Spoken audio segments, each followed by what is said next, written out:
Hello बच्चों, कैसे हैं आप सभी लोग।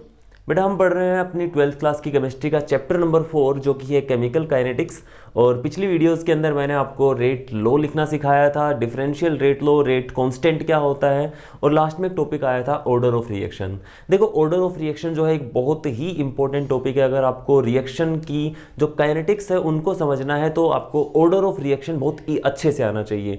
ऑर्डर ऑफ रिएक्शन का यूज ऑर्गेनिक केमिस्ट्री के अंदर भी आपको देखने को मिलेगा जब आप न्यूक्लियोफिलिक सब्स्टिट्यूशन रिएक्शन पढ़ोगे, first order and second order. तो ऑर्डर जो रहेगा वहां पर बहुत लोग कंफ्यूज हो जाते हैं कि ऑर्डर का मतलब क्या होता है। आज की इस वीडियो के अंदर ऑर्डर के बारे में और इसके साथ साथ मोलिकुलरिटी के बारे में जो जो डाउट्स आपके दिमाग में हो सकते हैं सभी को क्लियर करने की कोशिश मैं करूंगा। देखो कुछ टॉपिक्स क्योंकि आपके सिलेबस से हटा दिए गए हैं, 30% सिलेबस आपका खत्म हो गया है और पेपर का पैटर्न भी चेंज हो गया। आपके जो ऑप्शन टाइप क्वेश्चंस होते हैं, एक एक नंबर के क्वेश्चन अब की बार ज्यादा आने वाले हैं, तो इस तरह के टॉपिक्स की जो वेटेज रहती है, वो जो उनकी जो इंपॉर्टेंस रहती है वो बढ़ जाती है। तो चलिए स्टार्ट करते हैं, ये वीडियो हम देखते हैं।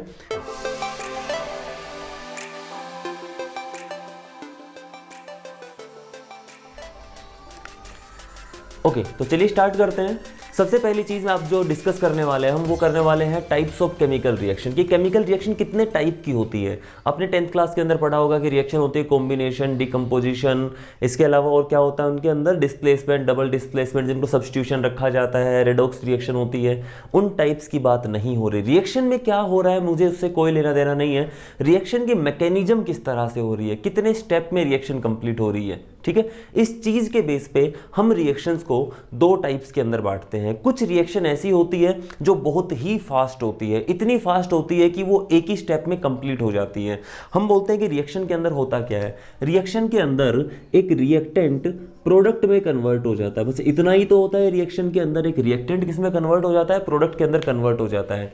अगर ये चेंज एक ही स्टेप में हो जाता है, एक सिंगल स्टेप के अंदर हो जाता है, तो ये रिएक्शन एक एलिमेंट्री रिएक्शन बोली जाएगी। अगर कोई रिएक्शन एक ही स्टेप में कंप्लीट हो जाती है तो बस उसी को बोला जाता है एलिमेंट्री रिएक्शन, याद हो जाएगा। दूसरी चीज, अगर हमारी ये रिएक्शन एक स्टेप में कंप्लीट ना हो, मान लेते हैं कि ये जो रिएक्शन है इसकी मैकेनिज्म हम देखने लगे तो पता चला कि रिएक्टेंट पहले किसी इंटरमीडिएट में कन्वर्ट हो रहा था, मैं आई लिख रहा हूं इसको, और ये इंटरमीडिएट आगे जाके प्रोडक्ट में कन्वर्ट हुआ।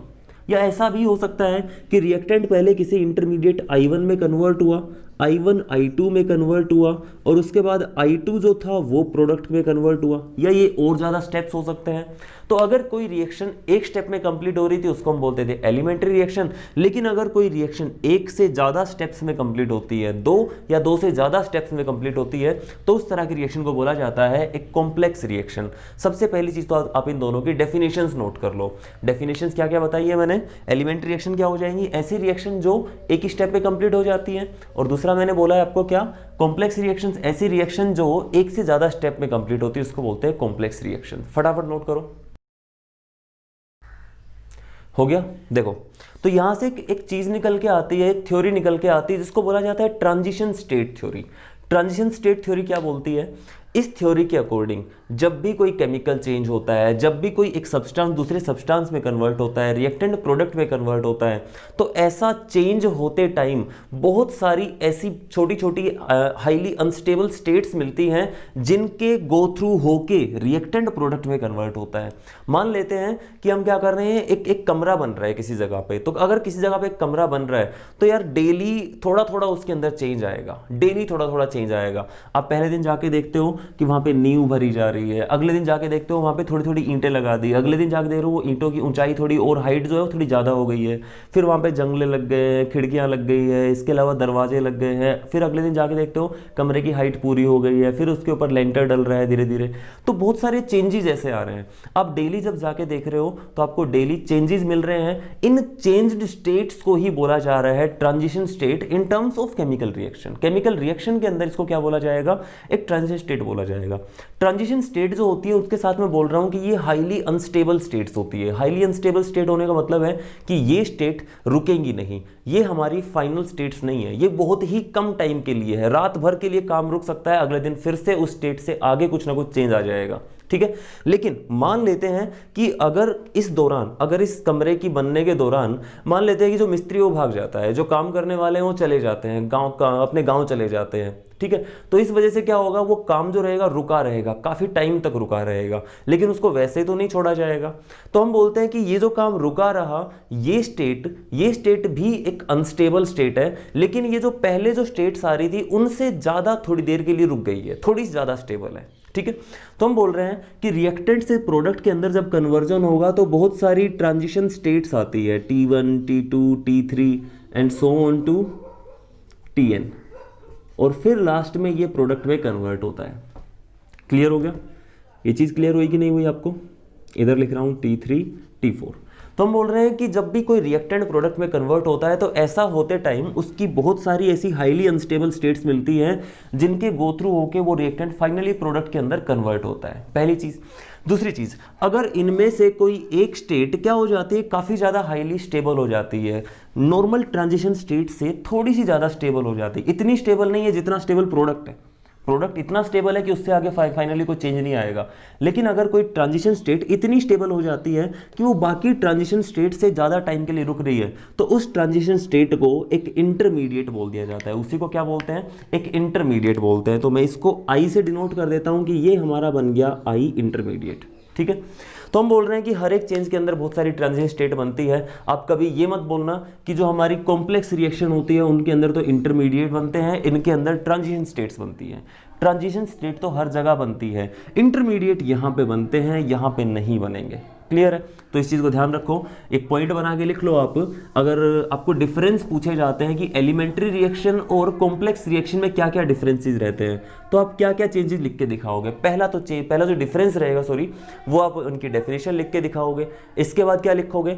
इसके बाद हम लिखेंगे कि जो एलिमेंट्री स्टेट्स होती है उनके अंदर कोई इंटरमीडिएट नहीं बनता। अगर इंटरमीडिएट बनेगा तो वो एक स्टेप हो गया, वो खुद एक एलिमेंट्री रिएक्शन हो जाएगी। उसके बाद वो इंटरमीडिएट फाइनली आगे कन्वर्ट होगी इसके अंदर, प्रोडक्ट के अंदर, वो एक दूसरी एलिमेंट्री रिएक्शन हो जाएगी, दूसरा स्टेप हो जाएगा। एक स्टेप को ही आप एक एलिमेंट्री रिएक्शन बोल सकते हो। क्लियर है? तो यहां से आप लिख सकते हो कि एलिमेंट्री रिएक्शन के अंदर कोई इंटरमीडिएट नहीं बनता है, बट यहां पे इंटरमीडिएट बनता है, ठीक है। ट्रांजिशन स्टेट हर जगह पे बनती है, ट्रांजिशन स्टेट जो रहेगी वो हर जगह पे बनेगी। दूसरा जो डिफरेंस, इसको नोट कर लो, हो गया? देखो इसके बाद मैं क्या बोल रहा हूं कि एलिमेंट्री रिएक्शन तो भाई एक स्टेप में कंप्लीट हो जाती है, तो इस रिएक्शन के लिए अगर आपको रेट लो लिखना पड़े तो कैसे लिखेंगे? हम लिखेंगे rate of reaction is equal to K जो रहेगा रेट कांस्टेंट रहेगा, और इस रिएक्टेंट की कंसंट्रेशन की पावर अल्फा, इस रिएक्टेंट की जो कंसंट्रेशन रहेगी उसकी पावर अल्फा। यहां पे अल्फा जो रहेगा वो क्या रहेगा? ऑर्डर ऑफ रिएक्शन रहेगा, ऑर्डर ऑफ रिएक्शन रहेगा। ध्यान से सुन लेना इस चीज को, अगर ये रिएक्शन एक ही स्टेप में कंप्लीट होती है तो इसी स्टेप में जो अल्फा आएगा उसी को हम क्या बोल सकते हैं? ऑर्डर ऑफ रिएक्शन बोलेंगे। उसी को क्या बोलेंगे? Order of reaction. लेकिन अगर ये रिएक्शन एक स्टेप की बजाय 2 या 3 स्टेप में कंप्लीट होती, मान लेते हैं कि ये 2 स्टेप में कंप्लीट हो रही है। 2 स्टेप कौन कौन से हैं मैं लिख देता हूं एक बार। अगर मैं 2 स्टेप लिखता हूं, एक बार हटा दो इस चीज को, तो मैं इस चीज को ऐसे लिखता हूं कि एक रिएक्टेंट था जो पहले एक इंटरमीडिएट I1 में कन्वर्ट हो गया, और ये I1 जो था ये कन्वर्ट हुआ फिर प्रोडक्ट के अंदर, ठीक है। इनमें से कोई एक स्टेप जो रहेगा वो स्लो रहेगा, कोई एक स्टेप जो रहेगा वो थोड़ा सा फास्ट रहेगा, ठीक है। जब कोई एक स्टेप स्लो हो जाता है, इसी वजह से उसको एक अलग स्टेप बोल दिया जाता है, उसको अलग एक एलिमेंट्री रिएक्शन बोल दिया जाता है। ये एक एलिमेंट्री रिएक्शन है, ये एक एलिमेंट्री रिएक्शन है। इस रिएक्शन के लिए आप रेट लो लिख सकते हो, इस रिएक्शन के लिए एलिमेंट्री रिएक्शन के लिए आप रेट लो लिख सकते हो, दोनों के लिए लिख सकते हैं। अगर आप पहले वाले के लिए लिखते हो तो मैं लिखता हूं कि रेट ऑफ रिएक्शन जो रहेगा that will be directly proportional to, या सीधा लिख देता हूं is equal to K into R raise to power alpha. और अगर दूसरी वाली इक्वेशन के लिए लिखता हूं, इसके लिए ये लिख दिया है मैंने, इसके लिए लिखना हो तो मैं लिखूंगा rate of reaction is equal to K dash लिख देता हूं, अलग स्टेप है ये, है कि नहीं भाई? जब रिएक्शन ही अलग हो जाएगी तो रेट कांस्टेंट भी अलग हो जाएगी, इस चीज का ध्यान रखना है आपको। के डैश इंटू I2 की पावर बीटा, इस तरह लिख देता हूं इसको, ठीक है।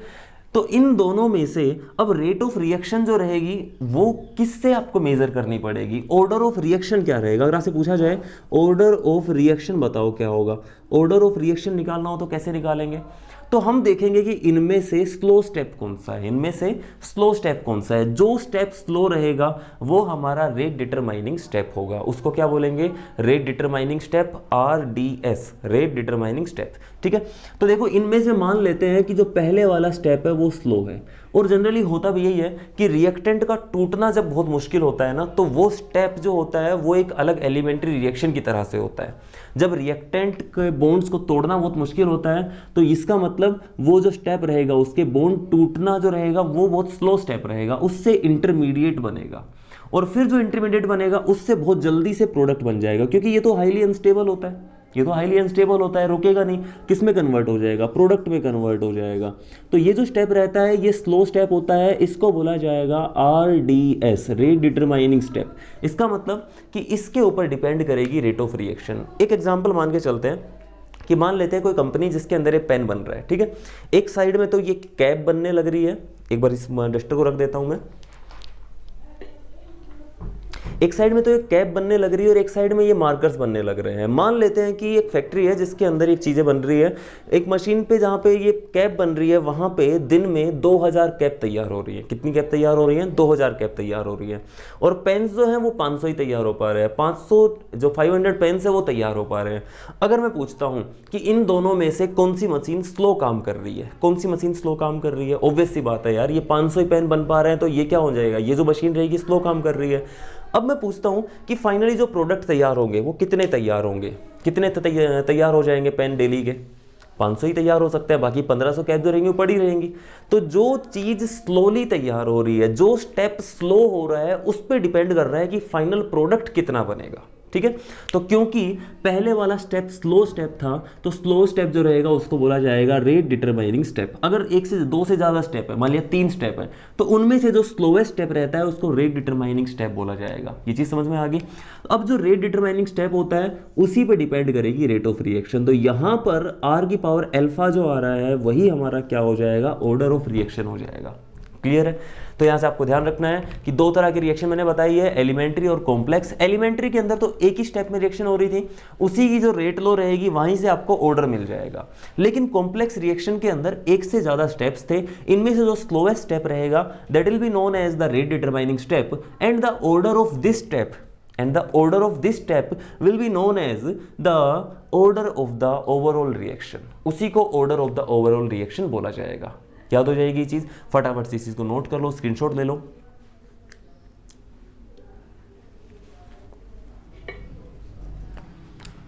हटा रहा हूं इसको मैं। ओके, नेक्स्ट जो चीज आती है वो आपको बहुत ध्यान से समझनी है।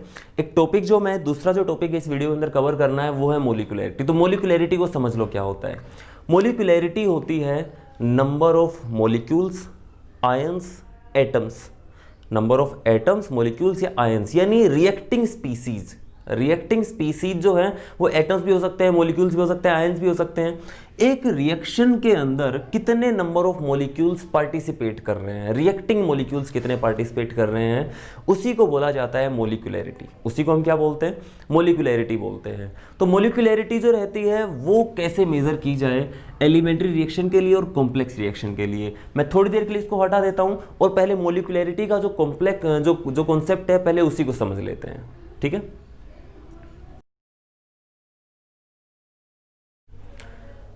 ओके, देखो मोलिकुलैरिटी क्या होती है। एक थ्योरी थी, कोलिजन थ्योरी, जो अभी आपके सिलेबस से हटा दी गई है, बुक में है। अगर कोचिंग वाले बच्चे देख रहे हैं तो उनको पता होगा कि कोलिजन थ्योरी नाम की भी एक चीज़ आपके सिलेबस में। बाकी खाली जो बोर्ड के लिए प्रिपेयर कर रहे हैं उनको एक आइडिया दे देता हूं मैं कि कोलिजन थ्योरी क्या बोलती है कि यार जब रिएक्टिंग जो मॉलिक्यूल्स होते हैं, रिएक्टेंट्स जो रहते हैं, उनके मॉलिक्यूल्स हो सकते हैं, एटम्स भी हो सकते हैं, आयंस भी हो सकते हैं, तो रिएक्टिंग स्पीसीज जब आपस में कोलाइड करते हैं, जब वो आपस में आके टकराते हैं, तो उससे कुछ पुराने बॉन्ड टूट जाते हैं और नए बॉन्ड बन जाते हैं। इसी चीज को केमिकल रिएक्शन बोला जाता है। केमिकल रिएक्शन कैसे होती है कि जब रिएक्टेंट्स आपस में टकराते हैं, रिएक्टेंट के मॉलिक्यूल्स, एटम्स या आयंस आपस में टकराते हैं, तो उनसे प्रोडक्ट बनते हैं। पहली चीज, ठीक है। अब अगर हम बात करते हैं कि किसी जगह पर दो एटम्स हैं या 2 मॉलिक्यूल्स हैं, दो या 2 आयंस हैं, वो आपस में आके इस तरह से टकरा रहे हैं और उनसे अगर प्रोडक्ट बन रहा है, तो हम मान के चलते हैं कि उस रिएक्शन की मोलिकुलैरिटी 2 है। उसकी मोलिकुलैरिटी कितनी है? 2, मैं लिख देता हूं मोलिकुलरिटी कितनी है, 2 है।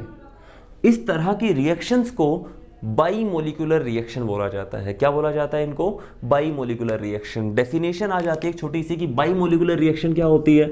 बाई मोलिकुलर रिएक्शंस ऐसी रिएक्शंस होती हैं जिनके अंदर एटलीस्ट 2, या एटलीस्ट की बजाय सीधा बोलो कि जहां पर 2 रिएक्टिंग स्पीसीज के 2 मोलिक्यूल्स या 2 रिएक्टिंग स्पीसीज आपस में कोलाइड करती है और प्रोडक्ट फॉर्म करती है, यानी ऐसी रिएक्शन जिनकी मोलिकुलरिटी कितनी होती है, 2 होती है, उनको बोला जाता है बाई मोलिकुलर रिएक्शंस। उनको हम क्या बोलेंगे, बाई मोलिकुलर रिएक्शंस बोलेंगे।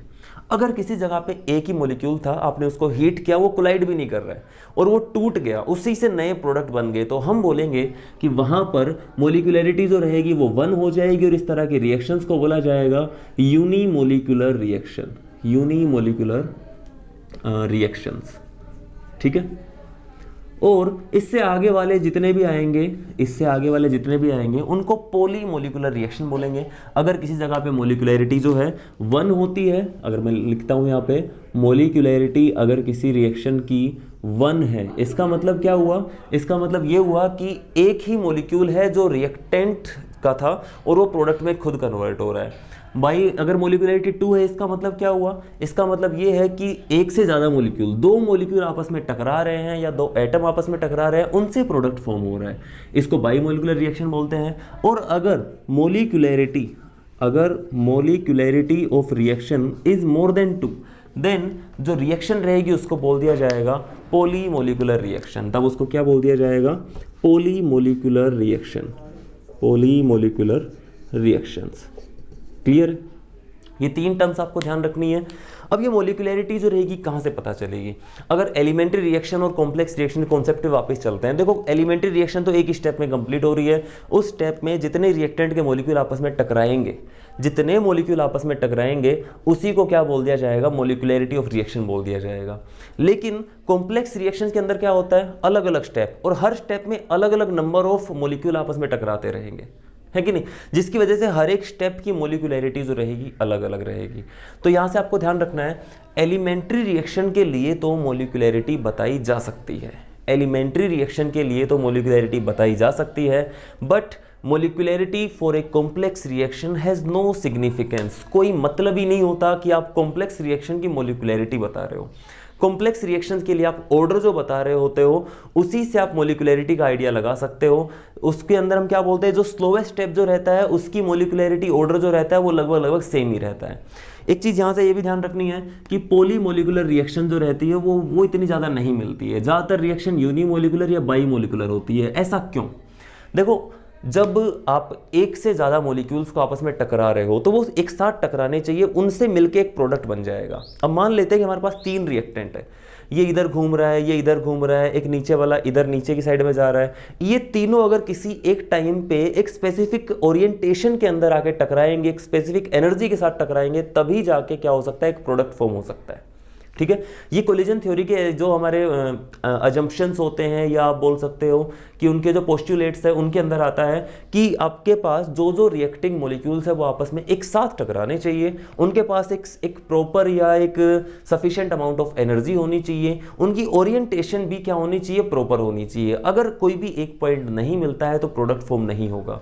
तो इसका मतलब ये हुआ कि अगर आप मान के चलते हो कि किसी जगह पे 4 मॉलिक्यूल आपस में टकराने हैं, उनसे प्रोडक्ट का फॉर्मेशन होना है, तो यार चारों मॉलिक्यूल एक साथ एक ही जगह पे आके टकराए, बहुत रेयर चांसेस है। इसके बाद उनकी एनर्जी उस लेवल, चारों की एनर्जी उस लेवल की हो या ना हो, ये भी बहुत रेयर चांसेस है।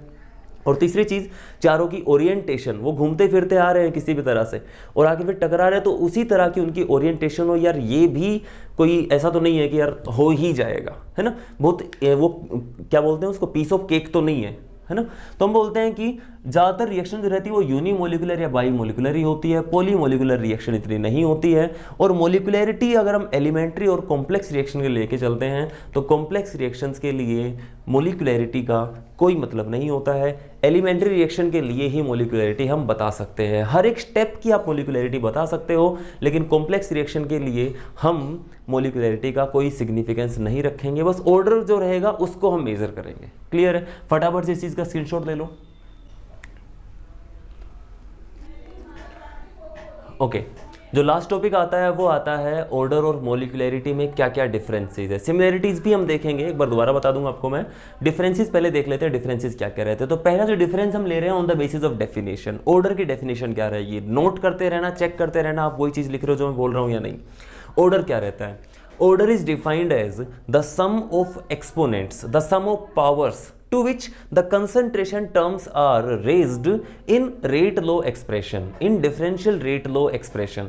जो आपका rate law expression रहता है उसके अंदर रिएक्टेंट्स की जो कंसंट्रेशन टर्म रहती है उसकी पावर आप क्या लिखते हो, जितने भी रिएक्टेंट रहेंगे सबकी कंसंट्रेशंस की पावर आपने कितनी कितनी रखी है, सभी का सम कर दो, ऑर्डर मिल जाएगा। मोलिकुलरिटी की डेफिनेशन क्या रहेगी?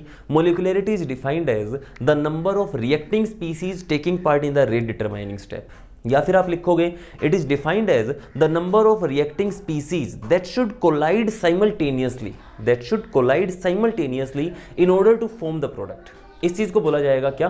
Molecularity of the reaction. ठीक है, दूसरी चीज जो मैं लेके चल रहा हूं जिसकी वजह से हम डिफरेंस बता रहे हैं वो है वैल्यूज। याद रखना ऑर्डर जो रहता है वो पॉजिटिव हो सकता है। ऑर्डर कैसा हो सकता है? पॉजिटिव हो सकता है, नेगेटिव भी हो सकता है, जीरो भी हो सकता है, और इवन फ्रैक्शन भी हो सकता है, इवन फ्रैक्शनल भी हो सकता है। तो ऑर्डर जो रहता है उसकी वैल्यू, जो पावर्स आएंगी वो कैसी हो सकती है? पॉजिटिव हो सकती है, नेगेटिव हो सकती है, जीरो भी हो सकती है और फ्रैक्शनल भी हो सकती है। बट मोलिकुलरिटी केवल और केवल पॉजिटिव हो सकती है। केवल और केवल कैसी हो सकती है? पॉजिटिव हो सकती है। यहां पे लिख सकता हूं only positive values, only positive integers में लिखता हूं, ओनली पॉजिटिव इंटीजर्स। इसका मतलब क्या है? देखो मोलिकुलरिटी को हमने बोला है कितने मॉलिक्यूल आपस में टकरा रहे हैं, आपस में कितने मॉलिक्यूल पार्टिसिपेट कर, तो जीरो मॉलिक्यूल तो पार्टिसिपेट नहीं कर सकते यार, जीरो मॉलिक्यूल से तो प्रोडक्ट कैसे ही बनेगा? माइनस में भी नहीं आ सकते। मैं बोलूँ कि -2 मॉलिक्यूल आपस में टकरा रहे हैं, इस चीज का क्या मतलब है? हो ही नहीं सकता। और फ्रैक्शनल का मतलब क्या है? आधा मॉलिक्यूल टकरा रहा है ना, 1/4 ऑफ मॉलिक्यूल टकरा रहा है, तो वो चीज जो रहेगी उसका भी कोई सिग्निफिकेंस नहीं है। तो ध्यान रखना है मोलिकुलरिटी केवल पॉजिटिव इंटीजर्स की वैल्यूज दे सकती है, बाकी ऑर्डर जो है वो फ्रैक्शनल भी हो सकता है, जीरो भी हो सकता है, नेगेटिव भी हो सकता है। ऑप्शनल टाइप जो क्वेश्चंस आते हैं कई बार वहां पूछा गया है, जो स्टेटमेंट रहती है वो आपको दे देता है, तो उनके अंदर इस तरह चीजें आ जाती है कि फ्रैक्शनल वैल्यू मिल जाती है, तो फ्रैक्शनल ऑर्डर हो सकता है, जीरो भी हो सकता है, नेगेटिव भी हो सकता है, पॉजिटिव भी हो सकता है। क्लियर है? ऑर्डर जो रहता है, यहीं से ध्यान रख लेना, ऑर्डर जो रहता है उसको केवल और केवल एक्सपेरिमेंटली ही डिटरमाइन किया जा सकता है, एक्सपेरिमेंटली ही डिटरमाइन किया जाता है, और कोई तरीका नहीं है। आप रिएक्शन को देख के नहीं बता सकते ये फर्स्ट ऑर्डर है, सेकंड ऑर्डर है, थर्ड ऑर्डर है। ठीक है, रिएक्शन का ऑर्डर डिटरमाइन जो होगा वो कैसे होगा? एक्सपेरिमेंटली। लास्ट वीडियो के अंदर मैंने आपको बताया था कि आप डिफरेंट टाइम्स के ऊपर आप अलग अलग एक्सपेरिमेंट करवाओगे, अलग अलग कंसंट्रेशन लेके चलोगे इनिशियली, और फिर देखोगे कि रेट ऑफ रिएक्शन क्या आ रही है, फिर वहां से हम क्या करते हैं, उन दोनों को कंपेयर करते हैं, तब वहां से पता चलता है कि ऑर्डर ऑफ रिएक्शन कितना आता है। लेकिन मोलिकुलरिटी जो रहती है उसको इट कैन बी प्रिडिक्टेड, मैं यहाँ पे डायरेक्टली लिख रहा हूँ प्रिडिक्टेड, आप डिटरमाइंड भी लिख सकते हैं, predicted by just looking at the reactions, looking at the rate determining step of the reaction। जो रेट डिटरमाइनिंग स्टेप रहेगा उसको आप बैलेंस कर लो, उसके अंदर जितने मॉलिक्यूल आपस में टकरा रहे हैं ना भाई वही हो जाएगी हमारी मोलिकुलरिटी, हो जाएगी उस रिएक्शन की। ठीक है, एलिमेंट्री रिएक्शन है तो उसके अंदर वही रेट डिटरमाइनिंग स्टेप है। बाकी जो रहता है ऑर्डर जो हमारा कॉम्प्लेक्स रिएक्शन रहती है उनके अंदर आपको रेट डिटरमाइनिंग स्टेप देखनी पड़ेगी, तो उससे हम मोलिकुलरिटी का आइडिया लगा सकते हैं। ठीक है, इसकी जो मोलिकुलरिटी रहती है कॉम्प्लेक्स रिएक्शन के अंदर, जो रेट डिटरमाइनिंग स्टेप की मोलिकुलरिटी रहेगी वही एक्चुअल में ओवरऑल ऑर्डर ऑफ रिएक्शन भी आता है। ठीक है, next significance for complex reactions. Complex reaction के अंदर ऑर्डर का तो सिग्निफिकेंस है, but molecularity has no significance for complex reactions. Complex reaction जो रहती है उनके लिए मोलिकुलरिटी का कोई मतलब नहीं होता।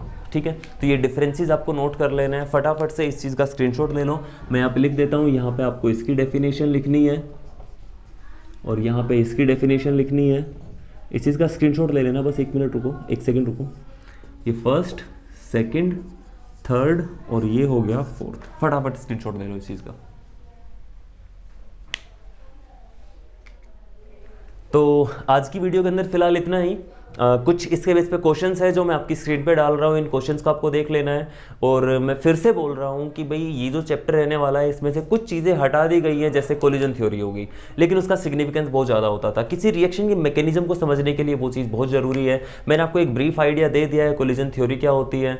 इसके अलावा और भी टॉपिक निकाल दिए गए हैं जो काफ़ी इंपॉर्टेंट होते थे, तो उनका जो वेटेज था अब कहीं ना कहीं वो बटेगा। और ऑर्डर और मोलिकुलैरिटी के बेस पे आपको ऑप्शनल जो क्वेश्चंस मिलते हैं, एमसीक्यूज जो मिलते हैं, वो काफ़ी मिल सकते हैं। ठीक है, तो बने रहिए हमारे साथ। नेक्स्ट वीडियो में मैं आपको और कुछ नई चीज़ें बताने वाला हूँ केमिकल काइनेटिक्स के बारे में। बीच में हम रखेंगे अपना एक प्रैक्टिस सेशन रखेंगे जिसके अंदर order, molecularity, rate law, rate of appearance, disappearance, इनके बेस पे जो हमारे क्वेश्चंस बनते हैं, जो कॉम्पिटिटिव एग्जाम में पूछे गए हैं या फिर आपकी एनसीईआरटी में एग्जाम्पलर के अंदर हो, वो सारी चीज़ें सोल्व करने की कोशिश करेंगे। तो मिलते हैं नेक्स्ट वीडियो के अंदर, तब तक के लिए पढ़ते रहिए, सीखते रहिए। Thank you and good bye.